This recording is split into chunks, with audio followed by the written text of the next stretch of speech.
પણ મયુરભાઈ બધા મિત્રો છે, અક્કાપા બધા મિત્રો છે, ઉમેશભાઈ બધા મિત્રો છે, એટલે કીધું ભાઈ તું આવજે. એટલે ખાલી મજા કરવા માટે, એન્જોય કરવા માટે આવ્યો છે. જે બી મને જેવું બી આવડે એવું ગાયું, બરોબર છે. સૌથી મોટો દોસ્ત નહીં પણ આ દુશ્મન છે મારો. આઈ લવ યુ. વાહ, બહુ સારા ગીત ગાયા પણ આમાં સંસ્કાર બગડી જાય મને ખબર છે. હા, એક પણ ગીતથી આપણા યુટ્યુબ ને આપણા જીવનમાં આપણા યુટ્યુબ બધા ફરી જાય છે. પણ બહુ સારું ગાય છે. ભગવાન તને જાજુ આપે. પણ ઓલી બાજુ ગા, ઓલી બાજુ ગા. સારો કલાકાર છે. પણ એક લાઈન ચાલે, કુલદીપભાઈ બેઠા એટલા માટે કહું કે આખો સમાજ છે આમાં કોઈ ચામુંડાને માનતું હોય છે, કોઈ મોગલને, કોઈ ખોડિયારને, કોઈ મેલડીને, કોઈ આવડને, કોઈ જેતભાઈને, અલગ અલગ માતાજીને બધા માને છે. શક્તિ એક છે. એક શક્તિની નાની એવી વાત કરું. બાલોવરનું પાદર, 17-18 વર્ષની ઉંમર, અને જેતભાઈ લાખા ચારની દીકરી મહીસાગર નદીમાંથી પાણી ભરવા નીકળી. એમાં કોઈ એવા નીચ માણસે કીધું, મહિલા નામના રાજપૂતને કે દરબાર જો રૂપ હાલ્યું જાય. અંદર વાળે કીધું આય કહેવાય કે બાપુ બધી આયુ ન હોય, કદી બાય પણ હોય. ફરીવાર દરબારે કીધું ચાની દીકરી છે, આયુ નો કહેવાય કે બાપુ બધી આયુ ન હોય, કદી બાય પણ હોય. અને ગમે એમ કોઈ દરબારના મગજમાં નાખ્યું. અમુક લેવલે તમે પહોંચો પછી યાદ રાખવાનું, કોને પાસે બેહારવા, કોને પાસે ન બેહારવા, કોને હારે રાખવા, કોને હારે ન રાખવા. સાહેબ આપણને આપણો રસ્તો ભૂલાવી દે. ને મૈડા નામના રાજપૂતે નાનો એવો પાણો લીધો, ને આમ કે નામ જેતભાઈ માટી માથે માર્યો. પણ કોઈ સિંહને પાછી વળે, કોઈ નાગરને પાછી વળે કીધું કે એ મૈડા આ પાણો ભૂલથી વાગ્યો હોય તો વાંધો નહીં, બાકી જાણી જોઈને માર્યો હોય. હું જેતી લાકડાની પાછી વળી તારે લાગતી કેવી. હું જે વાત કરીશું જેતભાઈની, એ કુલદીપભાઈ છે, એના પરિવારમાંથી આવે છે દીકરી, એટલા માટે પાછી ભાઈ તારે કેવી લાગતી હતી. એ સિંહણ હાલી રે કાળી નાગર હાલી, સિંહણ હાલી રે કાળી નાગર હાલી, જેથી લાખાની જુઓ પાણી ના હાલી, જેથી લાખાની જુઓ પાણી ના હાલી.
જોક્સ કેવા છે મુદ્દો મારો એ હતો, પણ બીજા રાઉન્ડમાં બાકી રાખી આપ બેઠા જોક્સની વાતો કરજો.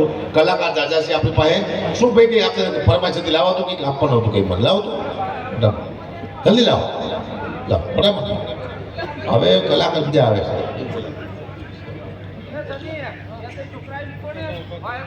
આ શ્રી મોગલમાનો ચતુર્થ પાઠોત્સવ નિમિત્તે તારીખ 4/2/2025 બુધવારના રોજ, મંગળવારના રોજ ભવ્ય લોકડાયરીનું આયોજન કરવામાં આવેલ છે. તો આપ સૌને પધારવા હાર્દિક આમંત્રણ છે. સ્થળ છે મોગલ સ્થાનક, દહેગામ, મલાર એક્ઝોટિકા, પાવર ગ્રીનની પાછળ, દહેગામ, ગાંધીનગર. આપ સૌ જાયજો. બહુ સારા એવો ડાયરો છે મોગલમાના ધામમાં. કાં જવા ચૂકતા નહીં. તારીખ 4/2. વાહ. અને આપ સૌએ સાંભળે બદલ આભાર. હજી ઘણા બધા કલાકાર બાકી છે. પરિવાર વાળો આવશે તો આપણે બધા જોક્સ કહેશું. એટલે આ આપ સૌને વિનંતી, શાંતિ બધા બેસજો, જગ્યા મને બેસી દેજો. જય માતાજી, જય મોગલ. વાહ, હાલો એકવાર જોરદાર તાલીઓથી હકાભાને વધાવીએ. બીજી બધાને વિનંતી, અહીંયા આગળ જો અહીંયા સાઈડમાં જગ્યા છે ત્યાં બધા સ્વયંસેવકોને બેસાડજો. અહીંયા આગળના ભાગમાં જ્યાં તમે ઊભા છો ત્યાં બેસી જાઓ. હવે જેની આતુરતાથી આપણે રાહ જોઈએ છે એવા ઉમેશભાઈ બારોટને આપણે વિનંતી કરીએ કે થોડી જ વારમાં આપણી વચ્ચે અહીંયા આગળ ઊભા થાઓ ને ત્યાં આગળ બેસાડી દો બધાય આપણા જે બાપા સીતારામ મઢુલીના તમામ યોગ મિત્રો બધાને કરબ્રત પ્રાર્થના છે એ હાથ જોડીને કે જેટલા અહીંયા સાઈડમાં